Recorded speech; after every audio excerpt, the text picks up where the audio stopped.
प्रिय भाई और बहनों, आज का शुभ संदेश के लिए आप सभी को हम स्वागत करते हैं। मेरे मन तू याद कर ले, क्यों सहे दुख यीशु ने। मेरे मन तू याद कर ले, क्यों सहे दुख यीशु ने। तेरे खातिर जान देकर दी रिहाई यीशु ने। तेरे खातिर जान देकर दी रिहाई यीशु ने। सारे पाप दाग मिटाकर मुक्ति देने के लिए। सारे पाप दाग मिटाकर मुक्ति देने के लिए। मुक्तिदाता ने बहाया खून अपना क्रूस पर। मुक्तिदाता ने बहाया खून अपना क्रूस पर। आज का संदेश प्रभु के दास टीवी एंटनी अंकलेश्वर से बांटा जाएगा। प्रार्थना के साथ सुनिए। प्रभु के नाम की स्तुति हो। आज का मनन के लिए पहले कुरिन्थियों का पत्रिका 15 अध्याय की 22 आयत पढ़ने के लिए चाहता हूँ। 1 Corinthians chapter 15 verse 22। और जैसे आदम में सब मरते हैं, वैसे ही मसीह में सब जिलाया जाएगा। हम इस पद में दो मनुष्यों का बारे में लिखा हुआ है। पहले जो मनुष्य है आदम, फिर दूसरा मनुष्य के बारे में हम देखते हैं यीशु मसीह। ये दोनों मनुष्य का द्वारा इस पृथ्वी में क्या हुआ है, ये बात इस पद में हम दे सकते हैं। पहले जो मनुष्य है आदम से क्या हुआ है, तो यहाँ हम देखते हैं और मृत्यु इस जगत में आए है।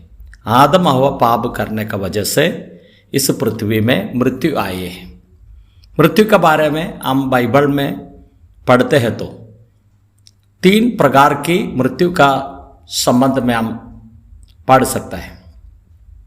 जो आदम हवा परमेश्वर का वचन को उल्लंघन करने से जो फल नहीं खाना है, वो फल खाने से 3 प्रकार की मृत्यु का अनुभव में लोग आए। पहली बात है आत्मिक मृत्यु हुआ। परमेश्वर का साथ में आत्मा का जो संबंध, परमेश्वर का सीधे सामने जो संगति है, वो लोगों को नष्ट हो गया। इस प्रकार हम देखते हैं आत्मिक मृत्यु ये लोगों का जीवन में आ गया है। दूसरी बात है कि शारीरिक मृत्यु। शारीरिक मृत्यु ये लोग कुछ सालों का बाद मृत्यु पाया है। मृत्यु का अर्थ होता है कि अलग होना। पहले परमेश्वर से ये लोगों ने आत्मिक मृत्यु का द्वारा अलग हो गया।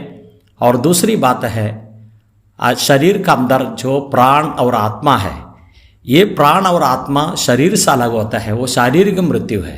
जिस प्रकार वो लोगों का शारीरिक मृत्यु हो गया। फिर हम देखते हैं कि अनंत काल का मृत्यु। अनंत काल का मृत्यु शरीर और प्राण और आत्मा ये तीनों परमेश्वर का सन्निधि नहीं जाते हुए और अनंत काल का नरक में जो अग्नि का काय में जो अलग हो जाता है, उसमें चला जाता है। इस प्रकार अनंत काल का मृत्यु होता है। इस मृत्यु लेकर आए हैं आदम ने।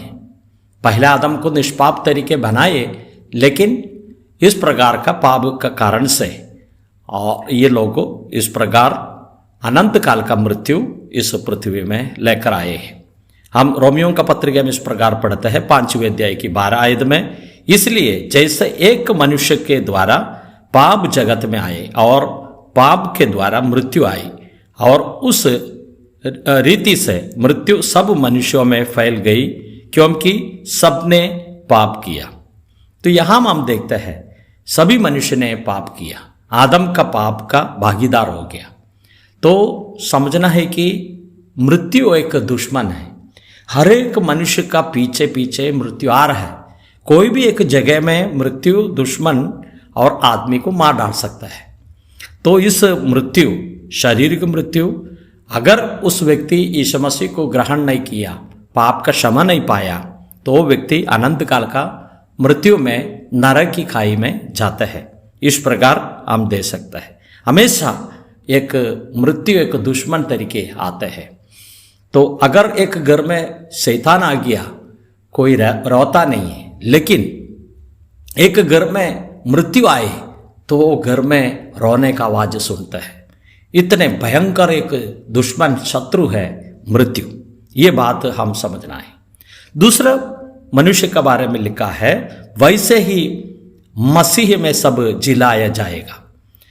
तो दूसरा मनुष्य और यीशु मसीह के बारे में लिखा हुआ है, उसका द्वारा जिलाया जाएगा।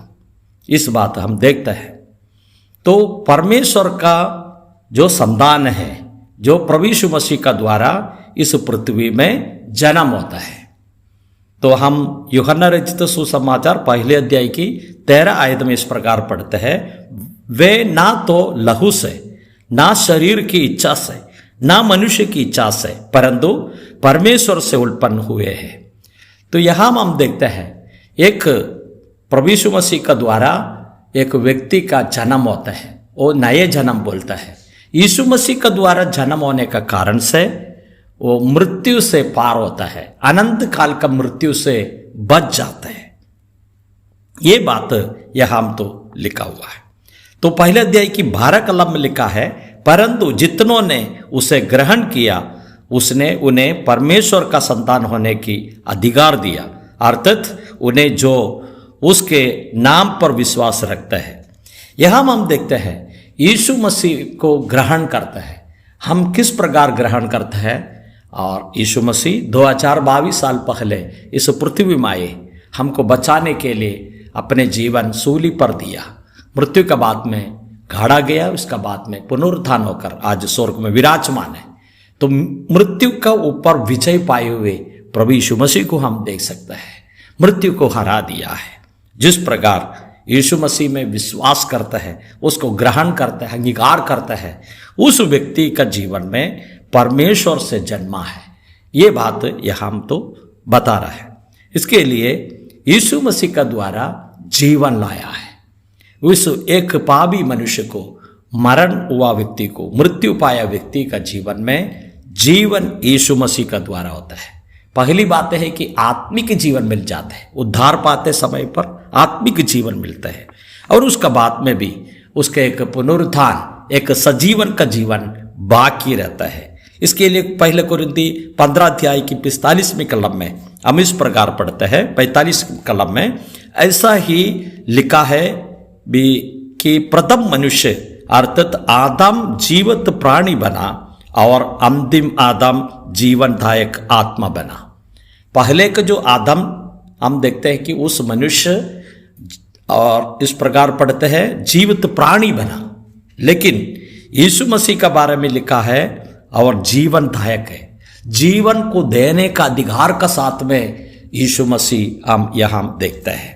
इसके लिए यीशु मसीह का द्वारा जीवन इस पृथ्वी में आए, और इतना भी नहीं, हमारे लिए एक सजीवन, एक पुनरुत्थान की और जीवन भी बाकी रहता है। इसके लिए कुरिन्थियों का पत्रिका 15 अध्याय की 57 में हम पढ़ते हैं, परंतु परमेश्वर का धन्यवाद हो जो हमारे प्रभु यीशु मसीह के द्वारा हमें जयवंत करता है।